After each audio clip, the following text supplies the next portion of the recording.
Dios se valió de lo vil y lo menospreciado de este mundo para avergonzar a los sabios y a los fuertes. Y debemos de saber que nosotros estábamos condenados por nuestros delitos y pecados, que nosotros nos estábamos arrastrando por las corrientes de este mundo, llamando lo bueno malo y a lo malo bueno, esclavos de nuestros deseos y pasiones. Y es que esos deseos y esas pasiones nos llevaban al pecado y nos mantenían cautivos, condenados, esclavos. Y es que ciertamente en nosotros no hay nada bueno, está en nuestra naturaleza caída, la inclinación al mal. Y aun nosotros intentando con nuestras fuerzas hacer lo bueno, acabamos siempre haciendo lo malo. Es inevitable. Dios lo sabía. Mirad, a lo largo de la Biblia nosotros podemos ver cómo se levantaba, cómo Dios levantaba a personas con un corazón dispuesto, y venía el Espíritu Santo sobre esas personas y obraban milagros, señales y prodigios, pero todos y cada uno de ellos fracasaron. ¿Y por qué fracasaban? Por la inclinación al mal, porque está en nuestra naturaleza, porque nosotros fallamos e intentamos siempre tomar el control de la situación, porque no nos sometemos a Dios. Dios, sabiendo que nosotros éramos incapaces de salvarnos, porque Dios lo sabía, a Él no le pilla nada de sorpresa. Él quería que viéramos, porque nuestro corazón es duro, que nosotros somos incapaces de salvarnos. Y ahí tenemos la Biblia como referencia para ver que nosotros no hemos podido, lo hemos intentado y no hemos podido. Hemos fracasado siempre, porque siempre hemos tomado el control, hemos querido hacer las cosas a nuestra manera y hemos tropezado. Porque cuando nosotros hacemos las cosas a nuestra manera, con nuestras fuerzas tropezamos, caemos. Nosotros no podemos, no somos nosotros, no vamos a poder jamás. Y hay más malas noticias todavía, porque somos pecadores, sí, pero ¿y qué consecuencias tiene el ser pecadores? La palabra de Dios me dice en Romanos 6:23 que la paga del pecado es la muerte. Y yo quiero deciros a todos, no es me muero y dejo de sufrir y aquí se acabó y ya está, no. Estamos hablando de la muerte espiritual, de la condenación eterna. Y ese es el camino que nos espera con la dureza de nuestro corazón, haciendo las cosas a nuestra manera, dando la espalda al Señor. Porque hay caminos que al hombre le parecen rectos, pero su fin es camino de muerte. Y tenemos que saberlo y no podemos desenfocarnos. Nosotros, la iglesia, hijos de Dios, luz en medio de la oscuridad. No podemos desenfocarnos, no podemos acercarnos a Dios por los milagros. Por los milagros, las señales y los prodigios. No podemos acercarnos por los dones. Tenemos que acercarnos porque somos pecadores, porque necesitamos de su ayuda, porque sin Dios no vamos a poder ser salvados. Y Dios quiere salvarnos, iglesia. Denle un fuerte aplauso. Padre eterno, gracias, Señor mi Dios. Gracias, Dios mío. Porque al Señor le ha placido. Al Señor le ha placido rescatarnos, salvarnos. Como os decía, Dios sabía perfectamente que nosotros no podíamos salvarnos, que estábamos condenados a una eternidad de sufrimiento, una eternidad de dolor. Y es más, quiero deciros que el que peca, que el que se deja llevar por sus deseos y pasiones aquí en la tierra, vive un adelanto del infierno en la misma. Yo soy un testigo de eso, porque yo por muchos años he hecho las cosas a mi manera, llevado por mis deseos y pasiones, condenado por mis pecados, y he sufrido un adelanto del infierno en la tierra. Yo sé lo que es no poder levantarse de la cama, yo sé lo que es ser rechazado, yo sé lo que es querer cambiar y no poder cambiar. Esclavo de las drogas, esclavo del alcohol, esclavo de mis deseos. Era esclavo, claro que era esclavo, como muchos de vosotros lo habéis sido. Y nosotros con nuestras fuerzas no podemos cambiar. El hombre podrá mejorar un poco, pero cambiar, el cambio solamente viene con Dios. Solamente Jesucristo puede liberarnos. Porque Jesucristo corta toda la cadena, rompe toda fortaleza, Él da la libertad. Pues por el Hijo del Hombre libertad, seréis verdaderamente libres. Pero tenemos que saber que somos pecadores, tenemos que saber la situación que nos encontramos, tenemos que saber cuál es la paga del pecado y qué es la muerte. Y cuando yo me doy cuenta de la situación tan desdichada que yo me siento, cuando yo me doy cuenta de lo mal que estoy, entonces yo puedo buscar el cambio, yo puedo buscar a Dios.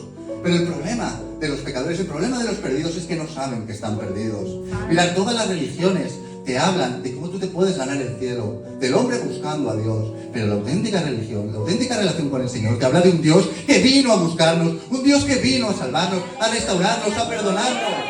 ¿Qué vamos a poder nosotros buscar? Nada, si apenas sabemos atarnos los zapatos, si nosotros somos pecadores. Como os digo, el perdido no puede salvarse, el perdido no puede ayudar a nadie, el perdido necesita ayuda, el perdido necesita de la salvación. Y he aquí las buenas noticias. Las buenas noticias es que donde abundó el pecado, sobreabundó la gracia de nuestro Señor. Porque Dios nos ama, y si somos pecadores, y si hacemos las cosas mal, pero la gracia de nuestro Señor está ahí. Es un regalo, no por obras, para que nadie se lo ríe. No somos nosotros no podemos. Y no podemos fingir nosotros poder ganarnos el cielo, poder ganarnos la salvación con nuestras obras. No podemos intentar cumplir la ley de Dios. Mirad, la ley de Dios es perfecta, pero nosotros no somos perfectos. Entonces, cuando una persona imperfecta como yo se acerca a una ley perfecta, ese peso le destruye. Tú no puedes. ¿Sabes lo que acaban pasando las personas que quieren cumplir la ley con sus fuerzas, a su manera, siguiendo una religión, siguiendo doctrinas de hombre? Es que acaban aplastados por el peso de la ley de Dios. Es que acaban encubriendo sus pecados. De cara al mundo son santos, pero por dentro están muertos. Son sepulcros blanqueados. Y eso es un problema porque no hay nada. O sea, peor que un pecado es un pecado oculto. El pecado oculto abre la puerta a los demonios. Le damos autoridad para que hagan auténticas atrocidades. Y así vemos cómo en la religión, como hombres de Dios que decían cumplir la ley, han hecho atrocidades al mundo. Porque si nosotros queremos con nuestras fuerzas, queremos que se nos vea a nosotros, queremos ganarnos el cielo a nuestra manera, las consecuencias son muy graves. ¿Quieres cumplir la ley? Vas a tener que cumplir toda la ley, absolutamente toda. Y quiero deciros que ahora mismo de los que estamos aquí, todos estamos infringiendo la ley de Dios. Porque hay uno de los mandatos de la ley de Dios que dice que no mezclemos 2 hilos en nuestra ropa. Todos llevamos mezcla de hilos. Fijaros hasta dónde va el punto de la ley de Dios, hasta dónde va la santidad de Dios. Mirad, a ti no se te va a juzgar por las cosas buenas que tú hayas hecho. Mirad, yo pongo siempre el ejemplo de una persona, un conductor. Tú has podido conducir bien 30 años, toda tu vida. Que si un día te saltas un semáforo y atropellas a una persona, vas a ser condenado por ello. Sin embargo, vemos a muchas personas decir, bueno, yo es que hago más cosas buenas que malas. No, es que el Señor va a ver lo bueno que hago, sí, pero vas a ser condenado por lo malo que has hecho. Y créeme, has hecho muchas cosas malas. El corazón del hombre, ¿quién lo conocerá? Solamente Dios conoce el corazón del hombre. Nosotros sabemos quiénes somos, sabemos lo que hemos hecho. La excepción de nosotros es Dios quien nos conoce. No tu hermano, no tu pareja, no tus hijos, nadie, solamente Dios.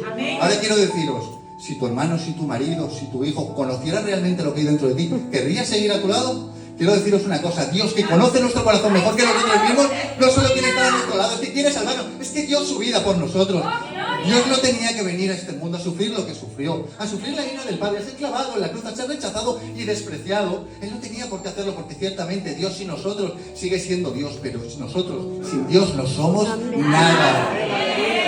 Así que tenemos que centrarnos en el Evangelio, porque del Evangelio podríamos estar hablando meses, años, toda la vida, y no conoceríamos la profundidad que tiene, la profundidad de lo que el Señor hizo por nosotros. Porque estas son las buenas noticias, hermanos, que de tal manera amó Dios al mundo, que dio a su Hijo unigénito, para que todo el que en él cree no se pierda, mas tenga vida eterna, porque no envió Dios a su Hijo al mundo para condenar al mundo, sino para que éste sea salvo por él. Y esa es la verdad de la palabra de Dios, ese es el Evangelio. Jesucristo no vino a condenarte, no vino a acusarte, no vino a rechazarte, no vino a señalarte. Él vino a darte vida y a dártela en abundancia. Y digo bien cuando digo vida, porque la vida que nosotros llevábamos en el mundo a espaldas de Dios, esclavos de nuestros deseos y pasiones, no era vida. Una vida esclava del demonio, títeres, marionetas que éramos, siguiendo las corrientes de este mundo, llamando lo bueno malo y a lo malo bueno, con miedo, con angustia, con estrés. Porque sí, porque es cierto que uno se preocupa por la guerra, se preocupa por la economía, no sabe si podrá proveer a sus hijos, y ponemos nuestras fuerzas en qué, en nuestro trabajo, en el gobierno, en nuestra familia, en nuestros padres, en nuestros hijos, y así uno vive angustiado, porque maldito el hombre que confía en otro hombre. Pero cuando tú vienes a Cristo, cuando tú aceptas el Evangelio, cuando tú aceptas a Jesucristo como tu Señor y Salvador, cuando tú te arrepientes de tus pecados, gloria a Dios, el Señor no te señala, Él no te acusa, Él no te rechaza, Él te da un abrazo, Él te restaura, Él te perdona, te redime, te levanta, te hace llamar hijo de Dios y te pone a su servicio. Gloria al Señor. Si ese aplauso es para Dios, dale más fuerte. Aleluya.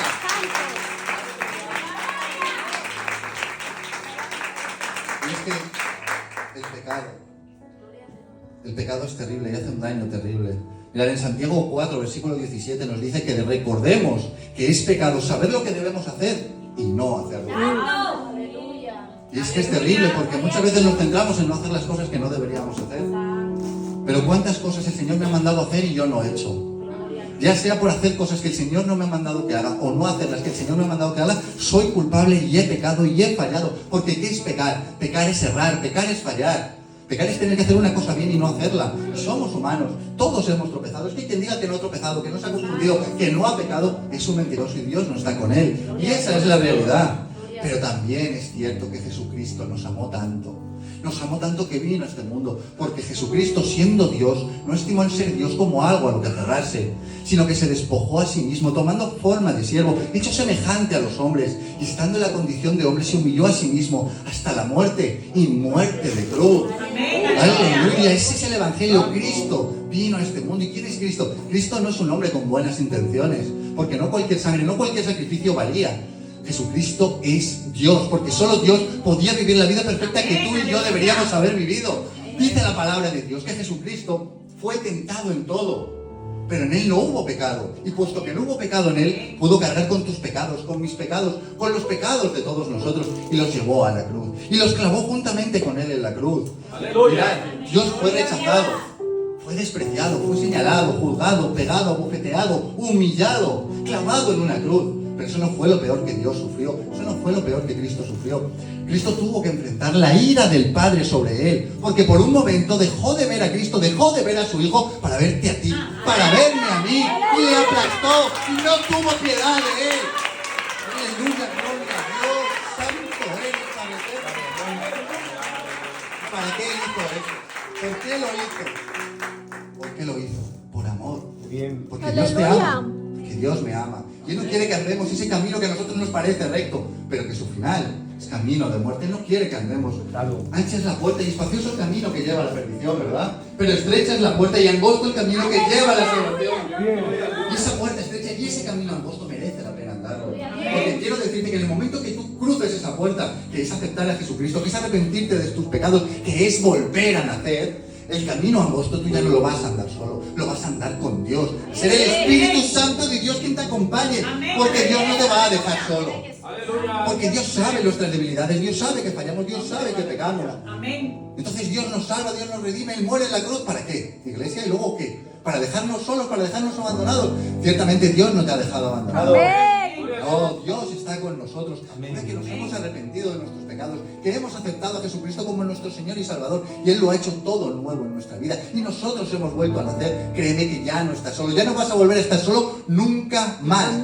Dios está contigo. Y Dios no te va a dejar, Dios no te va a abandonar.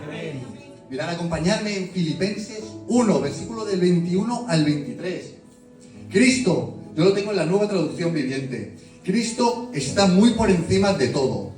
Sean gobernantes, o autoridades, o poderes o dominios de cualquier otra cosa. No solo de este mundo, sino también del mundo que vendrá. Dios ha puesto todo bajo la autoridad de Cristo, a quien hizo cabeza de todas las cosas para beneficio de la Iglesia. Y la Iglesia es el cuerpo de Cristo. Él la completa y la llena. Y también es quien da plenitud a todas las cosas, en todas partes, con su presencia. Gloria a Dios. Aleluya. Gloria a Dios.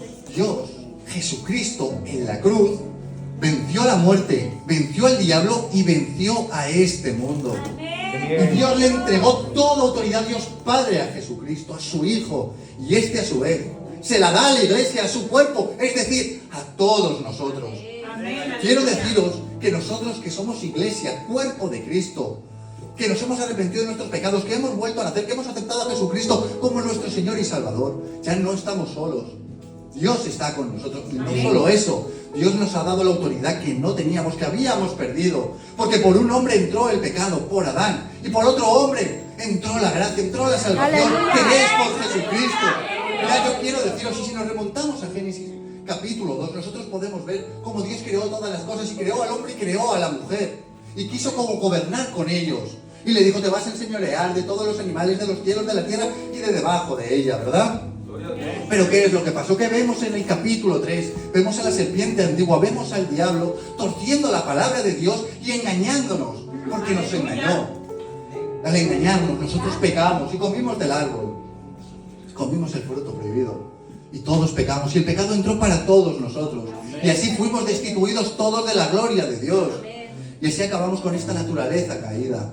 Así perdimos la autoridad y el lugar que nos correspondía, porque el diablo nos engañó. Pero Cristo vino a deshacer las obras del enemigo. Vino a deshacer las obras del diablo. Es que Jesucristo venció. Y esta autoridad que nosotros perdimos en su día, la hemos vuelto a recuperar. Pero entonces, ¿por qué vivimos en un mundo que pareciera que el diablo hace y deshace con los hijos de Dios como si quisiera. Porque tenemos una iglesia que no se cree el lugar que tiene. Tenemos una iglesia que no se cree la identidad que tiene. Tenemos una iglesia que no va con el Espíritu de Dios, que no busca la dirección del Espíritu de Dios, que no es guiada por el Espíritu Santo de Dios.